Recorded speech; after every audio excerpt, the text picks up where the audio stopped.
Hello दोस्तों, स्वागत है आपका अपने ट्यूटोरियल जीएस वाला में। आज हम पढ़ेंगे हड़प्पा सभ्यता के बारे में। देखिए आप लोग विस्तार से हड़प्पा सभ्यता और इससे सवाल बिहार पुलिस में, बिहार दरोगा में विशेषकर पूछे जाएंगे और बिहार से भी द्वितीय से तो पूछे जाएंगे। चलिए शुरू करते हैं। हाँ, आप लोग इस प्रकार से पीपीटी के माध्यम से और ईमेल के माध्यम से हड़प्पा सभ्यता की हर एक चीज के बारे में समझने का कोशिश करेंगे, जिससे आप लोग देख सकते हैं कि हाँ उसके उत्खनन से क्या क्या मिला है। जैसे कि ये देखेंगे दाढ़ी वाले पुरुष, ये भी हड़प्पा सभ्यता के उत्खनन से मिले हैं। इसके बारे में देखेंगे हम लोग। ये आप देखिएगा, इसको क्या कहेंगे, इस बारे में वर्णन करेंगे, कहाँ से मिला नहीं मिला है। ये देखेंगे ये क्या है, यह नगारा जो हड़प्पा सभ्यता के उत्खनन से मिला है हड़प्पा से। ये देखेंगे मिट्टी की बनी हुई मूर्तियां। उसके बाद हम लोग क्वेश्चन आंसर भी करेंगे जब खत्म हो जाएंगे। तो हड़प्पा सभ्यता में क्या है, प्राचीन काल, प्राचीन लिपि, एक आएगी सभी के बारे में। उसके बाद हम देखते हैं, अब देखिए इसको क्या कहा गया है, डांसिंग गर्ल है जो मोहनजोदड़ो के उत्खनन से मिला है। उसके बाद ये क्या है, ये मातृ देवी की मूर्ति, ये कहाँ से मिला है, ये हड़प्पा सभ्यता का खंड है। तो ये मिट्टी का, तांबे का, कांसे का बना हुआ बैलगाड़ी, ईटा गाड़ी, ये कहाँ से मिला है। इससे हमको क्या पता चलता है सिंधु सभ्यता के समाज के बारे में, इसका जानकारी प्राप्त करेंगे। ये क्या है, इसको सिंधु सभ्यता की लिपि मानी जाती है। ये है, इसको एक श्रृंगी पशु कहते हैं। ये इसको कुबरदार बैल कहा जाता है, इसको पशुपति महादेव कहा गया है। इस सब बारे में आएगी डिटेल से जानेंगे। ये सिंधु सभ्यता कालीन लिपस्टिक के साक्ष्य मिले हैं, ये कहाँ से मिले हैं इसके बारे में जानकारी प्राप्त करेंगे। ये देखेंगे सिंधु सभ्यता की जगह से कंकाल मिला है जो स्त्री और पुरुष की है। तो कहा जाता है कि इस टाइम के काल में भी सती प्रथा का प्रचलन था, जो पति के साथ में पत्नी को जिंदा दफना दिया जाता था। ये मोहनजोदड़ो के उत्खनन से प्राप्त हुए हैं विशाल अन्नागार, जो सिंधु सभ्यता की सबसे बड़ी इमारत मानी जाती है। इसके बारे में जानकारी प्राप्त करेंगे। यह है मोहनजोदड़ो के उत्खनन से मिला एक स्नानागार, नहाने वाला तालाब, इसके बारे में देखेंगे। यह सिंधु सभ्यता कालीन लिपि, सिंधु सभ्यता के लोग पढ़ने के कला से परिचित थे, लेकिन इन लोगों का जो लैंग्वेज था हम लोग नहीं समझता। इसके बारे में विस्तार से जानकारी प्राप्त करेंगे। ये देखिए सिंधु सभ्यता कालीन उत्खनन से वहां से एक ऐसी जगह है चंद्रभुद्रो, जहां से सौंदर्य प्रसाधन के चीज प्राप्त हुए हैं। इसके बारे में जानकारी प्राप्त करेंगे। यह सिंधु सभ्यता कालीन कांसे की बनी हुई नृत्यांगना, डांसिंग गर्ल, इसके बारे में जानकारी प्राप्त करेंगे। ये सिंधु सभ्यता कालीन खंड है। ये सिंधु सभ्यता कालीन कुबरदार बैल है। सिंधु सभ्यता के लोगों के धार्मिक जीवन में कुबरदार बैल का विशेष महत्व था। क्यों था, इसके बारे में देखेंगे आगे कुछ स्लाइड में। ये है, तो एक की स्टार्टिंग से हम लोग देखेंगे सिंधु सभ्यता के बारे में। तो चलिए शुरू करते हैं, सिंधु सभ्यता या हड़प्पा सभ्यता।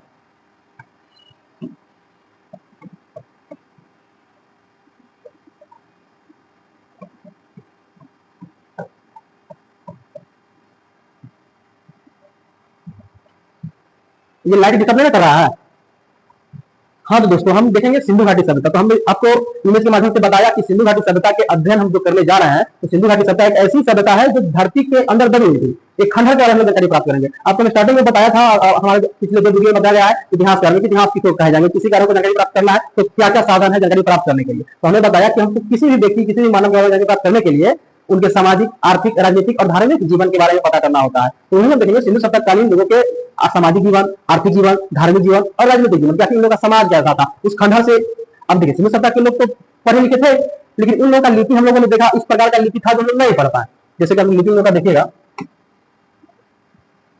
अभी हम दिखा रहे हैं। ये जैसे कि मान लीजिए कि सिंधु सभ्यता की लिपि है, तो ये इन लोगों का ऐसा लैंग्वेज है कि हम लोग नहीं पढ़ पाए। तो कहा था कि सिंधु सभ्यता की लिपि भाव चित्रात्मक थी, चित्र के माध्यम से ये लोग एक दूसरे को कुछ न कुछ लिख करके बताते थे। जैसे कि आज लोग हम लोग को कुछ ऐसा भाव उत्पन्न आता है कि चित्र के माध्यम से आप लोग वैसा यूज करते हो अपने व्हाट्सएप में इमोजी के माध्यम से। जैसे कि मान लीजिए कि आप लोग को कोई स्माइल देना होता है तो आप लोग व्हाट्सएप में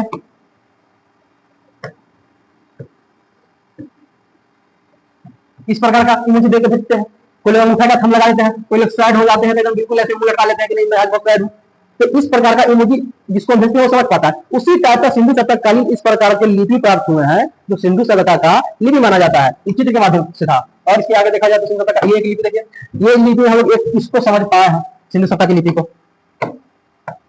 ये स्वास्तिक का चिन्ह, इससे पता लगा कि ये लोग भी स्वास्तिक को सूर्य उपासना का प्रतीक माना जाता है। तो हम लोग सोचते हैं सिंधु सभ्यता के लोग सूर्य की पूजा करते थे। तो ये इन लोगों का लिपि था। ये लोग पढ़े लिखे थे लेकिन इनका लिपि समझ नहीं हम लोग आया, इसलिए सिंधु सभ्यता को आज ऐतिहासिक काल की श्रेणी में रखा गया। अब आज ऐतिहासिक काल क्या है ये आपको पिछले वीडियो में पता चुके। पहला वीडियो में आप जाकर देखिएगा तो पता चलेगा कि आज ऐतिहासिक क्या है, ऐतिहासिक क्या है, प्रागैतिहासिक क्या है। तो जिस काल के लोग पढ़े लिखे थे लेकिन उन लोगों का लिपि हम लोग समझ नहीं पाए, उस सभ्यता को आज ऐतिहासिक काल की श्रेणी में रखा जाता है। कौन काल की? आज ऐतिहासिक काल,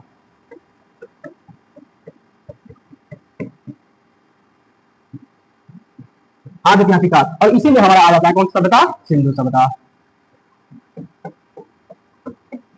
और इसी सभ्यता के लोगों के सामाजिक जीवन, आर्थिक जीवन, राजनीतिक जीवन और धार्मिक जीवन के बारे में हम लोग विस्तार से जानकारी प्राप्त करेंगे। तो हम देखें कि सिंधु सभ्यता का सामाजिक जीवन कैसा था, आखिर सिंधु सभ्यता के उत्खनन से क्या क्या प्राप्त हुआ जो लोगों के सामाजिक जीवन का हमको पता चला। तो चलिए हम शुरू करते हैं।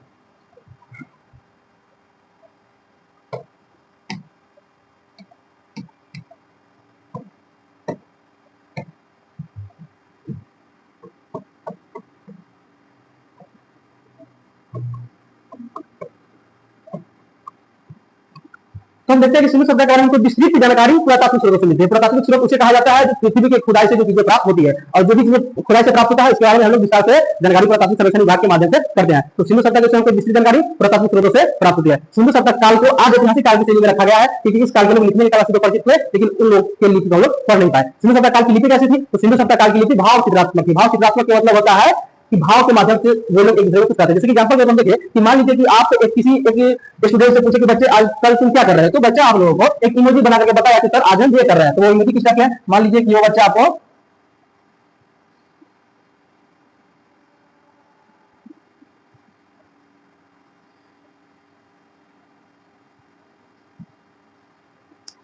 इस टाइप से आपको बता करके बताया कि आज के बाद ये कर रहे हैं सर, ये मान लीजिए कि धुआं निकल रहा है, ये करके बता रहा है। मतलब वो बच्चा आपसे बोला कि हम ये कर रहे हैं, अब आप उसके माध्यम से क्या अनुमान लगा सकते हैं कि बच्चा अपनी लाइफ में आजकल क्या कर रहा है। तो इसका आप लोग अपना ध्यान जोड़ दीजिएगा। तो छात्र चले इसको अंग्रेजी में क्या कहते हैं? आई कहते हैं।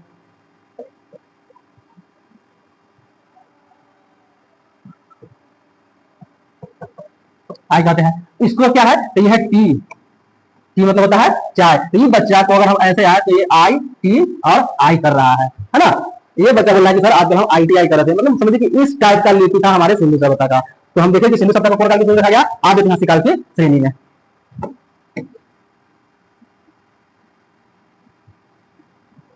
सिंधु सभ्यता का समाज मातृसत्तात्मक थी। मातृसत्तात्मक में कहा गया कि सिंधु सभ्यता के उत्खनन से ढेर सारी महिलाओं की मूर्ति मिली। सिंधु सभ्यता के उत्खनन से ढेर सारी महिलाओं की मूर्ति मिली। इससे हमको पता चलता है कि सिंधु सभ्यता काल के लोगों के धार्मिक या सामाजिक जीवन में महिलाओं की प्रधानता थी। वे लोग माताओं को बहुत मानते थे। आज हमारे समाज में माताओं को हम लोग मानते ही हैं, उस काल को भी लोग मानते थे। तो सिंधु सभ्यता काल के उत्खनन से दो प्रकार की मूर्ति मिली, एक मानव की मूर्ति और दूसरा पशु पक्षी की मूर्ति। तो वही पशु पक्षी की मूर्ति अंदर से खोखली थी, तो वही मानव की मूर्ति अंदर से ठोस थी, और मानवों में सबसे अधिक महिलाओं की मूर्ति मिली। इससे पता चलता है कि सिंधु सभ्यता काल के लोगों के सामाजिक जीवन में महिलाओं की विशेष महत्व। सिंधु सभ्यता काल के सामाजिक जीवन में अगर देखा जाए, वस्त्र कैसे पहनते थे, मनोरंजन का क्या क्या साधन था, परिवहन का क्या साधन था, ये सब देखेंगे। तो सिंधु सभ्यता के लोग वस्त्र में सब किस्म के वस्त्र पहनते थे।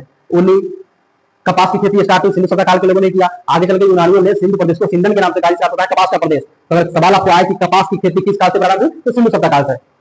तो देखिए सिंधु सभ्यता काल के लोग मनोरंजन के लिए पशु पक्षियों को आपस में लड़ाना, चौपर खेलना, पासा खेलना, मछली पकड़ना, शिकार करना और नृत्य संगीत करना, ये लोग मनोरंजन के लिए करते थे। सिंधु सभ्यता काल के उत्खनन से हमें पता चलता है कि सिंधु सभ्यता काल के लोगों के धार्मिक जीवन में कुबरदार बैल का विशेष महत्व था। कुबरदार मतलब कि आपने देखेंगे, आपने कहा कि कुबरदार बैल का बैलगाड़ी को खींचता है, कुबरदार की फनी का कुबर रहता है। तो सिंधु सभ्यता काल के लोगों के धार्मिक जीवन में कुबरदार बैल का विशेष महत्व है। कुबरदार बैल देखें तो उसका हम कोई इमेज आपको बताते हैं कुबरदार बैल का।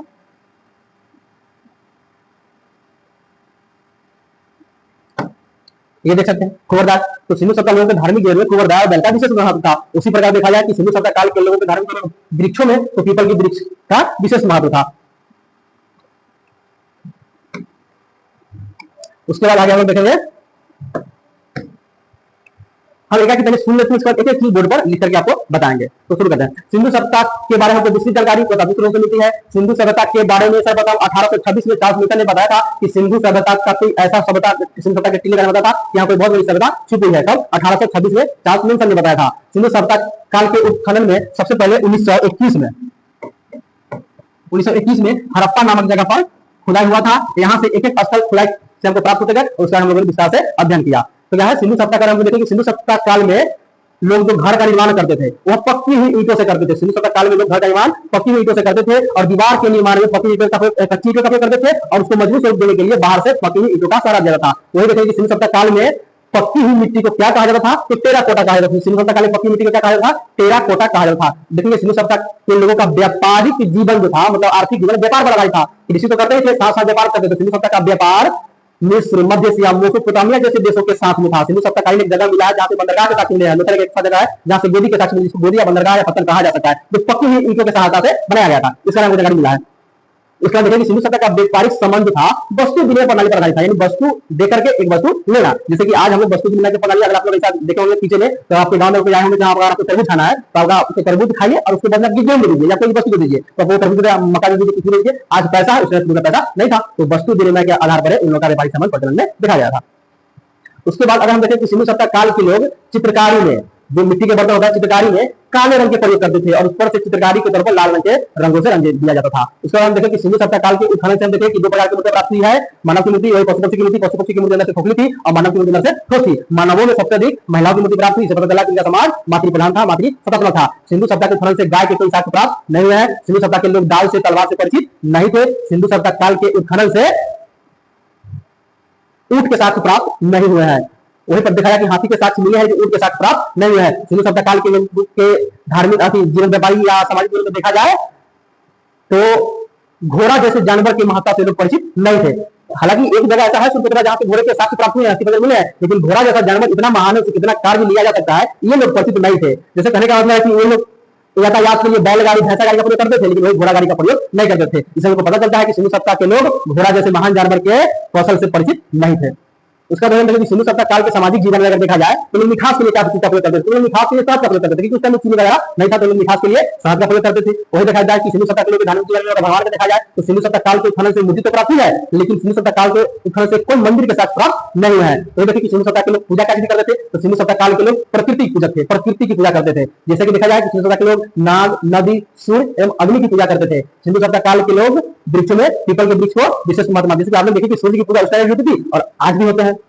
उसके बाद देखा जाए सिंधु सभ्यता काल में सती प्रथा के साक्ष्य प्राप्त हुए हैं। लोकल से कैसा कब्र को खोदा गया जहां से युग्म समाधि हुई स्त्री और पुरुष के एक साथ। सिंधु सभ्यता काल के लोग भी लोक परलोक में विश्वास करते थे। लोक परलोक का मतलब कि वो लोग भी भूत प्रेत जादू का विश्वास करते थे। एक ऐसा जगह है धौलावीरा, यहाँ से ताबीज ये कोटदा हो या ऐसा कई जगह जहाँ से ताबीज के साथ प्राप्त हुए हैं। किसी व्यक्ति के साथ में कुछ सौंदर्य प्रसाधन की चीज साथ में दफनाया गया, क्या पता चलता है कि वो लोग लोक परलोक में क्या इस लोक में के साथ में इसको गाड़ देंगे, दफना देंगे, तो लोग उस लोक में जाएंगे जिसका भोग भोगेंगे। जैसे कि आज लोग हम लोग ऐसा प्रथा प्रचलन में है कि हाँ ये चीज हम दान कर देंगे तो ऊपर मेरे मरने वाले हम ये चीज प्राप्त हो जाएंगे।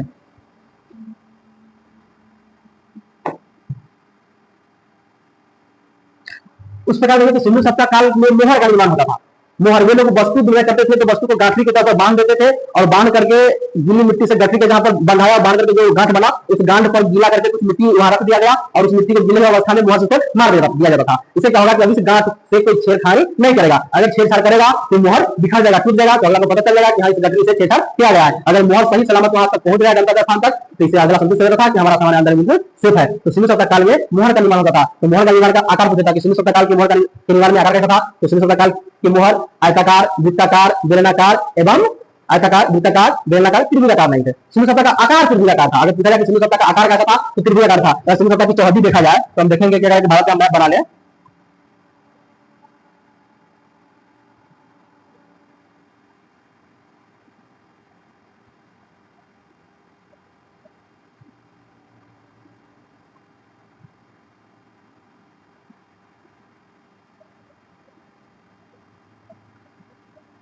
ये हम देखेंगे क्या कि मैप से सिंधु सभ्यता के खंडर के बारे में कौन जगह पर कहां पर है।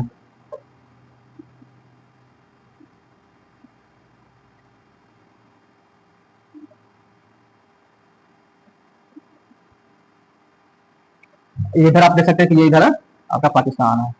तो सिंधु सभ्यता का चौहद्दी देखेंगे सिंधु सभ्यता कहां तक विस्तृत हुई थी, तो यहाँ पर देखेंगे जम्मू कश्मीर। जम्मू कश्मीर में एक जगह है जिसका नाम है मांडा। मांडा ये किस नदी के तट पर है, चिनाब नदी के तट पर। कौन नदी, चिनाब नदी। मांडा किस नदी के तट पर है, चिनाब नदी। तो उत्तर में हो गया कहां पर, क्या उत्तर में हो गया मांडा जम्मू कश्मीर में। तो वहीं पर हम देखिए यहाँ पर दक्षिण में महाराष्ट्र में है, यहाँ पर है दाइमाबाद। दाइमाबाद ये किस नदी के तट पर है, तो यह प्रवरा नदी के तट पर। प्रवरा नदी यह चिनाब नदी। यहां पर देखें हम आलमगीरपुर, यह है आलमगीरपुर। आलमगीरपुर ये किस नदी के तट पर है, तो यह है हिंडन नदी के तट पर।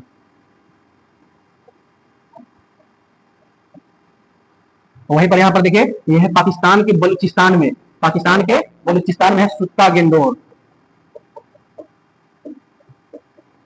सुत्ता गेंडोर ये किस नदी के तट पर है, तो यह दास्त नदी के तट पर। ये सिंधु सभ्यता का चौहद्दी था। अगर हम इसका एक आकृति बनाए, तो आप लोग ध्यान से देखेंगे। इसका अगर आकृति देखा जाए तो यहां से ये जाएगा और यहां से ये आएंगे। एक मिनट,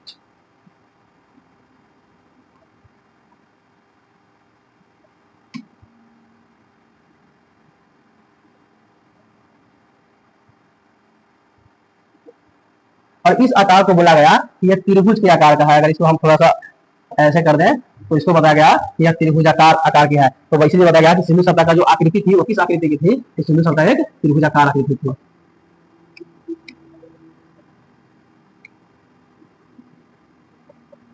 सिंधु सभ्यता की आकृति किस आकार की हो गई, त्रिभुजाकार आकार के आकृति हो गई। ये और सिंधु सभ्यता की चौहदी है, आप लोग इसको ध्यान से देख सकते हैं। एक पूछता है कि सिंधु सभ्यता उत्तर में कौन था, तो उत्तर में जम्मू कश्मीर में मांडा चीना नदी के तट पर, दक्षिण हो गया दैनाबाद महाराष्ट्र में प्रयाग नदी के तट पर, और ये पश्चिम में हो गया उत्तर प्रदेश में आलमगीर के हिंद नदी के तट पर, और वही हो गया पश्चिम में, ये हो गया पूर्व में, और ये हो गया पश्चिम में सुल्तानगंज और दास नदी के तट पर। ये सिंधु सभ्यता की चौहदी। सिंधु सभ्यता का क्षेत्रफल देखा जाए तो 12,600 इकाई दहाई संग्रह हजार 10,000 लाख 12,99,600 वर्ग किलोमीटर में फैला हुआ था कौन, सिंधु घाटी सभ्यता। ये सिंधु सभ्यता का क्षेत्रफल हो गया। चलिए इसके आगे अब हम लोग देखते हैं।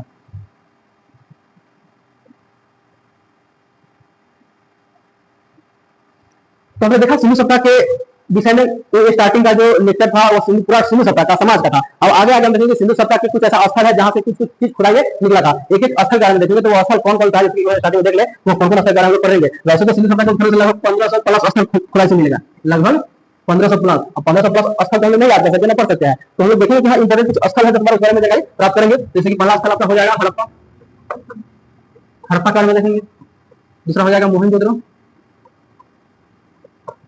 मोहनजोदड़ो बारे में देखेंगे। तीसरा स्थल हो जाएगा चंद्रहुद्रो, उसके बारे में देखेंगे। चौथा हो जाएगा लोथा,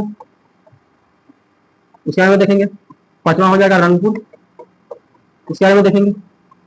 छठा हो जाएगा बनवाली, बनवाली या बनवाली भी कहीं मिलता है।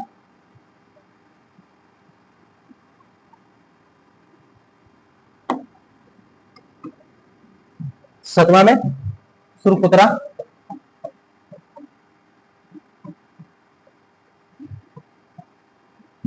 आठवां में कालीबंगा,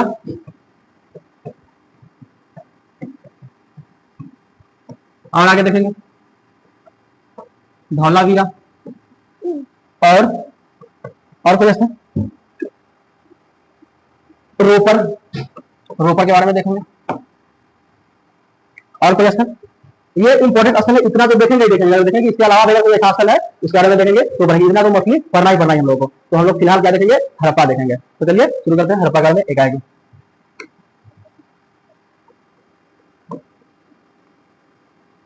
हड़प्पा, ये सब पढ़ने के बाद हम देखेंगे कि आखिर इतनी बड़ी सभ्यता का विनाश कैसे हो गया, कि हड़प्पा सभ्यता नष्ट कैसे हो गई, क्या कारण था कि इतना अच्छा सभ्यता नष्ट हो गई। हम देखेंगे कि हड़प्पा सभ्यता या सिंधु सभ्यता, सामान्य देखें कि सिंधु सभ्यता के लिए सामान्यतः 3 नामों का प्रयोग किया गया, हड़प्पा सभ्यता, सिंधु घाटी की सभ्यता, सिंधु सभ्यता।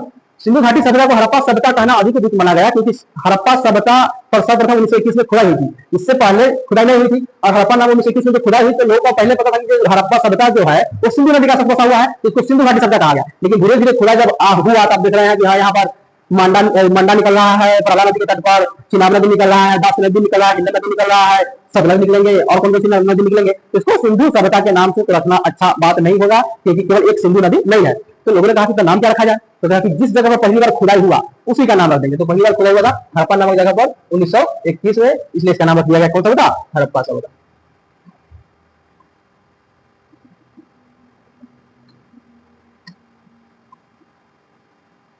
में हड़प्पा सभ्यता, तो हड़प्पा सभ्यता अपनी नगर नियोजन के लिए जानी जाती है। नगर नियोजन के लिए कोई भी काम एकदम योजनाबद्ध तरीके से करते थे। पूरा हड़प्पा साम्राज्य को देखा जाए तो ऐसा लगता था जैसे कि पूरा एकदम नियोजित शहर, बिल्कुल पहले से वेल ट्रेंड के हिसाब से यह शहर को बसाया गया था। हड़प्पा सभ्यता को इतना अच्छा से इसका डिजाइन किया गया, जैसे कि आप देख सकते हैं इसका,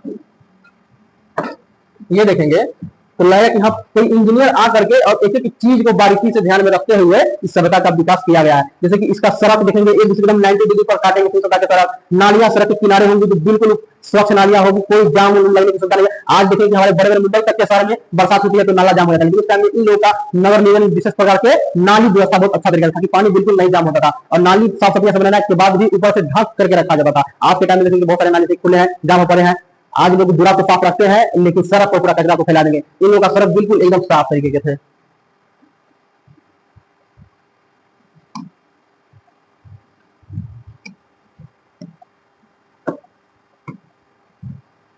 तो हमने देखा हड़प्पा सभ्यता अपनी नगर निगम विशेषता के लिए मानी जाती थी। हड़प्पा सभ्यता में घर का निर्माण ग्रिड पद्धति की सहायता से किया जाता था, और दीवार के निर्माण में कच्ची ईंटों का प्रयोग किया जाता था, और इसे मजबूत स्वरूप देने के लिए पक्की हुई ईंटों का प्रयोग किया जाता था। हमने देखा पक्की ईंटों को क्या कहा जाता था, पक्की ईंटों का टेराकोटा नाम दिया जाता है, पक्की हुई मिट्टी को टेराकोटा नाम दिया जाता था। सिंधु सभ्यता काल के मोहर बेलनाकार, वृत्ताकार, आयताकार होते थे। सिंधु सभ्यता काल के मोहर सेल खड़ी की सहायता से बनाया जाता था और पकी हुई मिट्टी की सहायता से बनाया जाता था। सिंधु सभ्यता काल के लोग शहद क्या चीज के लिए प्रयोग करते थे, मिठास के लिए प्रयोग, मनोरंजन के लिए, पशु पक्षियों का आपस में लड़ाना, शिकार करना का प्रयोग करते थे। ऐसा लोग देखते हैं सिंधु सभ्यता काल के उत्थान से तलवार के साथ नहीं प्राप्त हुआ है। सिंधु सभ्यता काल के लोग अगर देखा जाए कि लौह युग का काल था या ताम्र युग का काल था या कांस्य युग का काल था, तो सिंधु सभ्यता काल एक कांस्य की सभ्यता थी, क्योंकि सिंधु सभ्यता काल के उत्थान से लोहा का कोई साक्ष्य प्राप्त नहीं हुआ है। लेकिन सिंधु सभ्यता काल के लोगों ने तांबा में टीन मिलाकर के कांसा जैसी धातु का उपयोग करते थे, तो इससे पता चलता था कि ये लोग साइंस में भी बहुत आगे निकल चुके थे। तो सिंधु सभ्यता किसी की सभ्यता होगी, अगर ये सवाल पूछे तो सिंधु सभ्यता कांस्य की सभ्यता थी। सिंधु सभ्यता काल के उत्खनन से माप तल के पैमाने प्राप्त हुए हैं, मतलब उस टाइम के भी लोग बटखारा किलो के से एकदम बिल्कुल परिचित थे। मतलब सिंधु सभ्यता काल में फारस यानी ईरान के माप तल के पैमाने प्राप्त हुए थे, 16 के अनुपात प्राप्त हुए हैं। लोकल वैसा जगह है। सिंधु सभ्यता काल जगह की शहरी सभ्यता थी या ग्रामीण सभ्यता थी, तो सिंधु सभ्यता एक शहरी सभ्यता थी। कैसी सभ्यता थी, शहरी सभ्यता थी। जो आज हम लोग का शहरी सभ्यता मुंबई, महाराष्ट्र जो है, दिल्ली, कलकत्ता ये सब है, वैसी सभ्यता सिंधु सभ्यता थी, शहरी सभ्यता। उसके बाद हम बोलेंगे सिंधु सभ्यता के लिए धार्मिक जीवन देखे, सिंधु सभ्यता के लोग प्रकृति की पूजा करते थे। पूछा सवाल जाएगा कि अगर सिंधु सभ्यता काल के उत्खनन से मंदिर के साक्ष्य प्राप्त हुए हैं या नहीं हुए हैं, तो मंदिर के कोई भी साक्ष्य प्राप्त नहीं हुए हैं। सिंधु सभ्यता काल के उत्खनन से मूर्ति प्राप्त हुए हैं। सिंधु सभ्यता काल के लोग वृक्षों में पीपल के वृक्ष और अगर बैलों में, पशुओं में देखा जाए तो सुबरदार बैल। और सिंधु सभ्यता काल के लोग धार्मिक जीवन में एक श्रृंगी पशु का भी विशेष महत्व था, जैसे आज आप लोग उसको गेंडा कह सकते हैं, श्रृंगी पशु गेंडा का। कहा गया है कि हाँ, सिंधु सभ्यता का जो श्रृंगी पशु थी वो सिंधु माता की सवारी थी। चाहे हमारी दुर्गा माता है, उनका सवारी हो गया है, तो वैसा ही सिंधु माता की सवारी गेंडा थी। चलिए आगे देखते हैं। हड़प्पा 1921।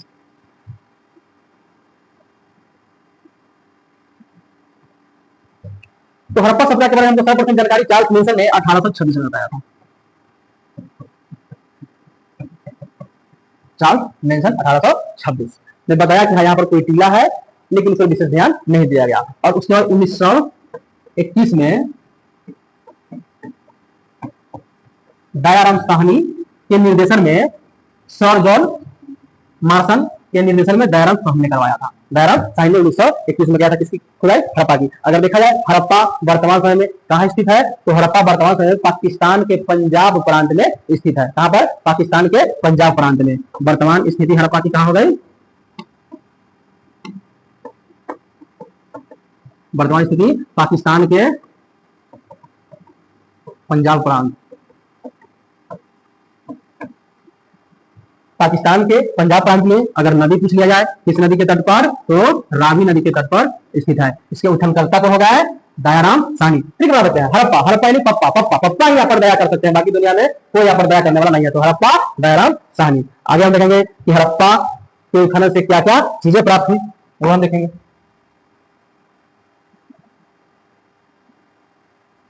तो हड़प्पा के उत्खनन से मातृ देवी की मूर्ति प्राप्त हुई। मातृ देवी मतलब महिलाओं की मूर्ति प्राप्त हुई। हड़प्पा के उत्खनन से 2 टीले प्राप्त हुए। 2 टीले ऐसे थे, जैसे कि टीले मान लीजिए कि ये एक ये जगह हो गया और एक ये जगह हो गया। तो इसमें एक जगह को कहा गया पश्चिमी टीला और एक को कहा गया पूर्वी टीला। ये पश्चिमी टीला को दुर्ग टीला के नाम दिया गया। पश्चिमी टीला को दुर्ग टीला का नाम दिया गया है, वहीं पूर्वी टीले को नगर टीला का नाम दिया गया है। दुर्ग टीला मतलब इसको चारों तरफ से दुर्गीकृत किया गया था, मतलब 4 दीवानी की तरह इसको घेर करके रखा गया था। और ये जो था पूर्वी टीला पश्चिमी टीले की अपेक्षा छोटी थी, लेकिन ऊंचाई पर थी। अगर हम इसका आकार देख लें तो इसकी अपेक्षा ये बड़ी थी, आकार में इससे बड़ी थी, लेकिन नीचे स्थान पर थी और यह दुर्गीकृत नहीं थी। तो इसको लगभग सामान्य टीला कहा गया। यह सामान्य जनता यहाँ पर निवास करती थी। यहाँ पर गरीब मजदूर वर्ग के लोग रहते थे और यहाँ पर पुरोहित, वणिक या व्यापारी वर्ग के लोग रहते थे। इसको चारों तरफ से दुर्गीकृत किया गया। हो सकता है कि लोग मन में रहा यहाँ युद्ध के स्थान पर सेफ रहेगा, बाढ़ में नीचे है तो ये दहा सकता है, लेकिन यहाँ पानी नहीं पहुंच सकता, तो ये चारों तरफ से सेफ रहेगा। तो ये कहां से मिला, हड़प्पा गया। तो पता लगा कि किस स्थान से 2 टीले प्राप्त हुए हैं। तो हड़प्पा से एक का नाम रखा गया है पूर्वी टीला और एक को पश्चिमी टीला। पश्चिमी टीला को दुर्ग टीला कहा गया है, पूर्वी टीला को नगर टीला कहा गया है। नगर टीला में सामान्य लोग रहते थे, तो वही दुर्ग टीला में व्यापारिक वर्ग या पुरोहित वर्ग के लोग रहते थे। और हड़प्पा के क्या प्राप्त हुआ, तो हड़प्पा के से मातृ देवी की मूर्ति प्राप्त हुई। कौन देवी की, मातृ देवी।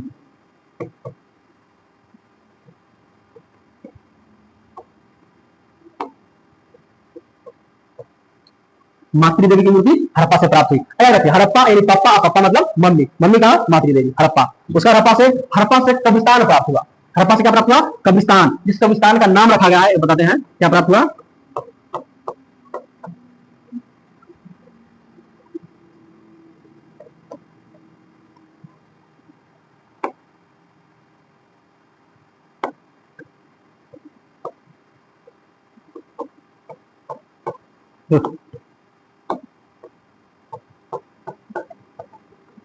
कब्रिस्तान प्राप्त हुआ जिसका नाम रखा गया है समाधि R37। हड़प्पा को कौन से कब्रिस्तान मिला जिसका नाम रखा गया है समाधि R37।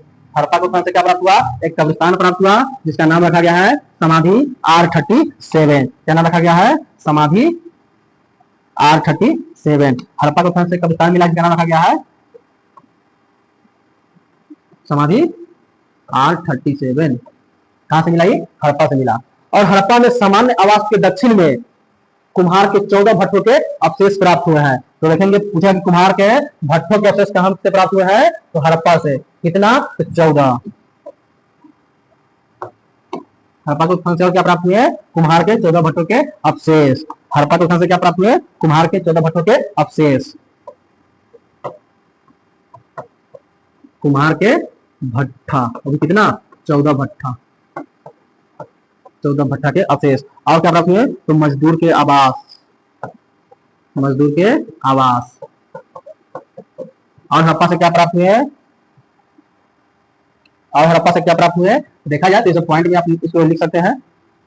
ये इसको एक पॉइंट दे सकते हैं, ये दे सकते हैं, ये दे सकते हैं, ये दे सकते हैं। और देखिए और क्या होगा, तो हड़प्पा से कांसे की बनी हुई इक्का गाड़ी और तांबे का बना रथ प्राप्त हुआ या बैलगाड़ी प्राप्त हुआ। तो क्या है? कांसे की इक्का गाड़ी, कांसे की इक्का गाड़ी, कांसे का इक्का गाड़ी, तांबे का रथ। कहां से प्राप्त हुआ? हड़प्पा से। यह प्राप्त हुआ। और हड़प्पा के उत्खनन से अनाज रखने वाला कोठी भी, अन्नागार भी प्राप्त हुआ है, जो 6-6 की कतार में 2 थी। मतलब ऐसे ऐसे थी अनाज के, ये आयताकार में थी, ऐसे ऐसे ऐसे करके 6-6 की कतार में ऐसे करके ये अन्नागार प्राप्त हुआ। कहां से? हड़प्पा से। ये था हड़प्पा के बारे में। इतना सवाल आपको हड़प्पा से पूछा जाए तो उम्मीद है कि बन जाएगा। उसके बाद हम देखेंगे मोहनजोदड़ो कि मोहनजोदड़ो के उत्खनन से क्या क्या प्राप्त हुआ। उसका हड़प्पा में जरूर पॉइंट होंगे, आगे आपको बता जाएंगे। आगे फिलहाल देखेंगे क्या चीज है मोहनजोदड़ो में। एक बार हड़प्पा के बारे में आपको पूरा सा देख सकते हैं। ये हो गया हड़प्पा, देख लीजिए जितना ही पॉइंट हड़प्पा से है दिखेगा, तब उसका नोट भी बना सकते हैं, कोई दिक्कत नहीं है। आगे हम लोग देखेंगे मोहनजोदड़ो।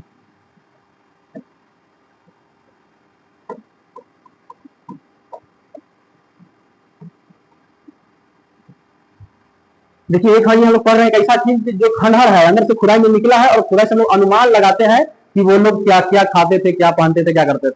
ठीक है, तो ये है खुदाई से निकला हुआ है मोहनजोदड़ो। आगे देखेंगे मोहनजोदड़ो। मोहनजोदड़ो का उत्खनन, तो मोहनजोदड़ो का उत्खनन का हड़प्पा के उत्खनन का 1 साल बाद यानी 1922 ईस्वी में क्या? तो राखल दास बनर्जी मोहनजोदड़ो का क्या किया? तो क्या? तो राखल दास बनर्जी 1922 ईस्वी में। मोहनजोदड़ो का अर्थ होता है मृतकों का टीला, यानी मोहनजोदड़ो खनन से बहुत सारी नरकंकाल मिले हैं। तो हम लोगों ने कहा कि यह जगह है कि नरकंकाल के टीला है, तो इसका अर्थ होता है मोहनजोदड़ो का मृतकों का टीला। मोहनजोदड़ो को सिंध के नखलिस्तान के नाम से भी जानते थे, यानी मोहनजोदड़ो के आसपास की जो धरती थी वो उपजाऊ भूमि थी, तो इसको कहा गया है कि यह सिंध के नखलिस्तान है, बाग है ना। तो मोहनजोदड़ो का होता है मृतकों का टीला। मोहनजोदड़ो प्रथमकार 1922 ईस्वी में को क्या? राखल दास बनर्जी। मोहनजोदड़ो वर्तमान में कहा है? तो मोहनजोदड़ो वर्तमान में पाकिस्तान के सिंध प्रांत में सिंधु नदी के तट पर लरकाना जिले में स्थित है। हमने हड़प्पा का जिला नहीं बताया था, तो अब हम ध्यान देख लेंगे। अभी ध्यान आया हड़प्पा कहाँ स्थित है? तो हड़प्पा वर्तमान समय में पाकिस्तान के पंजाब प्रांत में मोंटगोमरी जिले में स्थित है। तो वही मोहनजोदड़ो पाकिस्तान के सिंध प्रांत में सिंधु नदी के तट पर लरकाना जिले में स्थित है। तो हम देखेंगे कि मोहनजोदड़ो उत्खनन से क्या प्राप्त हुआ। तो मोहनजोदड़ो उत्खनन से एक विशाल अन्नागार, जो सिंधु सभ्यता की सबसे बड़ी इमारत मानी जाती है, उसके मोहनजोदड़ो से मिला एक विशाल सभा भवन, एक विशाल अन्नागार, स्नानागार, घर में कुएं के साथ एक नृत्य करती हुई नृत्यांगना जो कांसे की बनी हुई है, घर में सूती कपड़े के टुकड़े प्राप्त हुए हैं। कहां से? मोहनजोदड़ो से। चलिए आगे देखते हैं मोहनजोदड़ो। मोहनजोदड़ो वर्तमान समय में मोहनजोदड़ो सरकार 1922 कौन किए? उत्खनन करता कौन? राखल दास बनर्जी।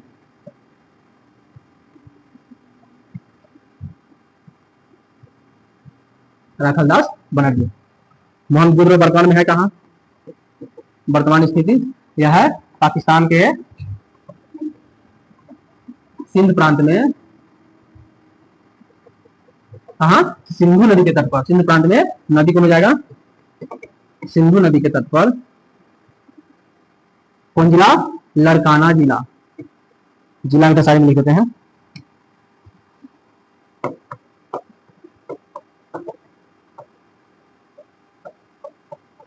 लड़काना जिला में स्थित है। मोहनजोदड़ो 1922 में खुला हुआ करता है राखल राखल राखल, बढ़िया तो लिख दे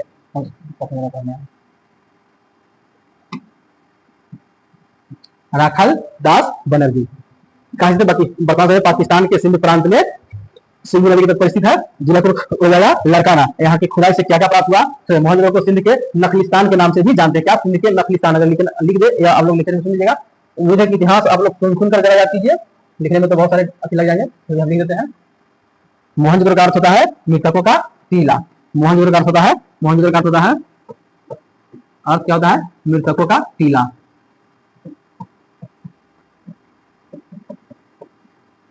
मृतकों का टीला। इसके उत्खनन से क्या क्या प्राप्त हुए? प्राप्त क्या हुए तो हम लोग देखेंगे। प्राप्त हुए एक विशाल अन्नागार, विशाल अन्नागार। हम इसमें देखें विशाल अन्नागार अगर देखे जाए तो आपको हम दिखाते हैं मोहनजोदड़ो का विशाल अन्नागार कहाँ है।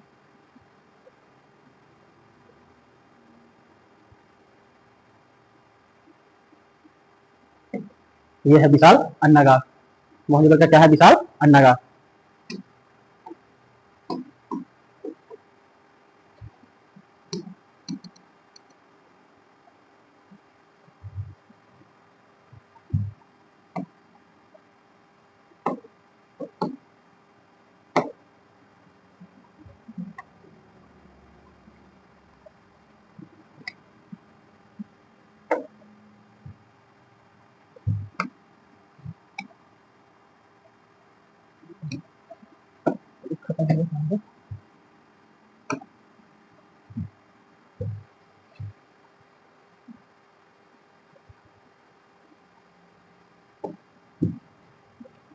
क्या हम लोगों ने देखा?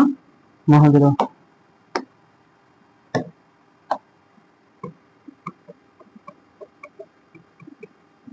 मोहनजोदड़ो 1920-22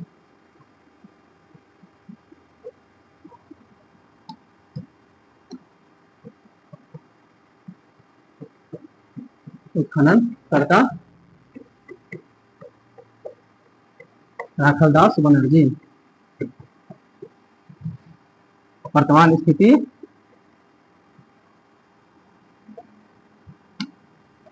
वर्तमान स्थिति कहाँ है? पाकिस्तान के, पाकिस्तान पर है पाकिस्तान के सिंध प्रांत में, सिंध प्रांत में कौन नदी?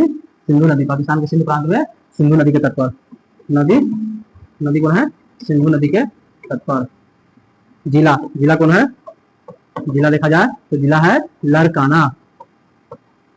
लड़काना जिला हड़प्पा है मोंटोगोमी जिला में, याद रखिएगा हड़प्पा है मोंटोगोमी जिला में। वही आगे हम देखिए इसके उत्खनन से क्या क्या प्राप्त हुए। प्राप्त चीजें मोहनजोदड़ो का अर्थ है मृतकों का टीला। इसका अर्थ क्या है? मृतकों का टीला। अर्थ है मृतकों का टीला। अर्थ क्या है? मृतकों का टीला।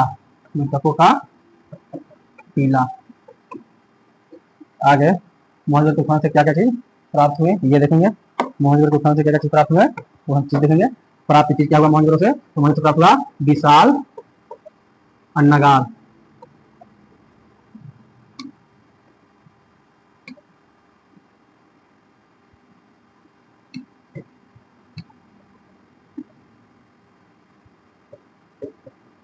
विशाल अन्नागार। और क्या प्राप्त हुए? एक सभा भवन, एक सभा भवन, सभा भवन, सभा भवन, सभा भवन, एक सभा भवन, एक विशाल स्नानागार, विशाल स्नानागार। क्या प्राप्त हुआ? विशाल स्नानागार, विशाल स्नानागार। कहां से प्राप्त हुआ है? मोहनजोदड़ो से। और क्या प्राप्त हुआ मोहनजोदड़ो से? और देखेंगे मोहनजोदड़ो से क्या प्राप्त हुआ?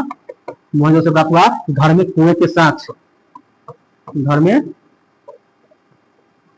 कुएं, घर में कुएं के साक्ष्य, कुएं के साक्ष्य। और क्या प्राप्त हुआ, घर में कौन के साथ हो गए, इसको पढ़ेंगे कांसे की बनी हुई नृत्यांगना, कांसे की बनी हुई नृत्यांगना,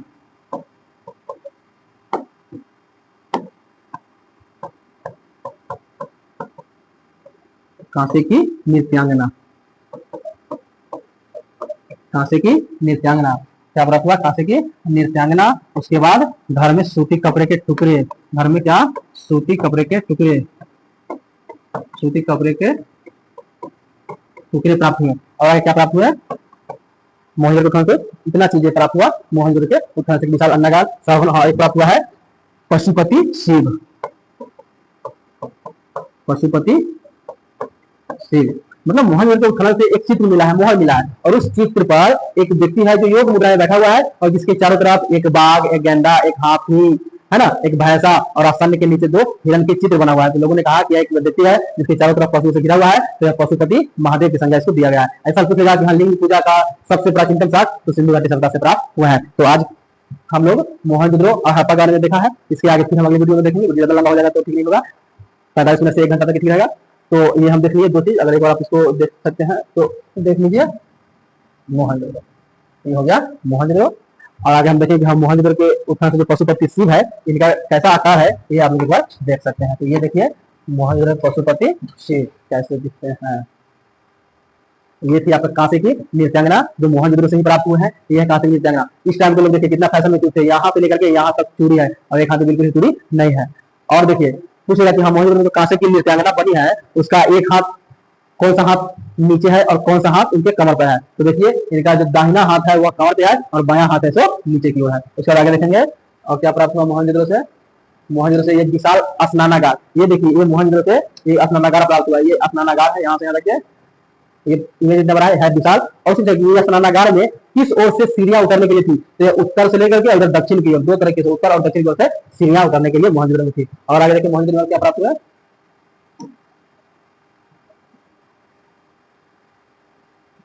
ये चीज हड़प्पा से प्राप्त हुई है, ये मातृ देवी हड़प्पा से प्राप्त हुई है, ये कांसे की नृत्यांगना मोहनजोदड़ो से। और ये देखिए अभी नदी अभी जो बताया विशाल स्नानागार, ये मोहनजोदड़ो से प्राप्त हुए हैं। आपको ये दिखाने वाले हैं मोहनजोदड़ो से पशुपति मिले, ये पशुपति देखिए यह योग मुद्रा में है, अगर आपको साफ दिख रहे हैं थोड़ा छोटा कर देते हैं, ये देखिए योग मुद्रा में है। देखिए और इसके चारों ओर क्या है, एक बाघ है, एक हाथी है, एक भैंसा है, और ये गेंडा है, ये भैंसा है, ये गेंडा है, ये बाघ है, ये यहाँ पर क्या है, ये यहाँ पर हम आपको लिंक से पूछ लेता है कि इसके दाएं साइड में कौन था और राइट साइड में कौन था। तो दाएं साइड में कौन है, यहाँ बाघ है, बाघ है, और ये क्या है, हाथी है, और ये है भैंसा, और ये है गेंडा। और यहाँ आसन के नीचे, ये आसन के नीचे, ये आसन के नीचे 2 हिरण के चित्र मिले, कितना, 2 हिरण के चित्र, 2 हिरण के चित्र प्राप्त हुआ है। और देखिए ये पशुपति, इसके सिंह भी निकले हुए हैं, पशुपति के सिंह निकले हुए हैं, पशुपति के ये सिंह है, यहाँ पे यहाँ क्या है, ये सिंह है।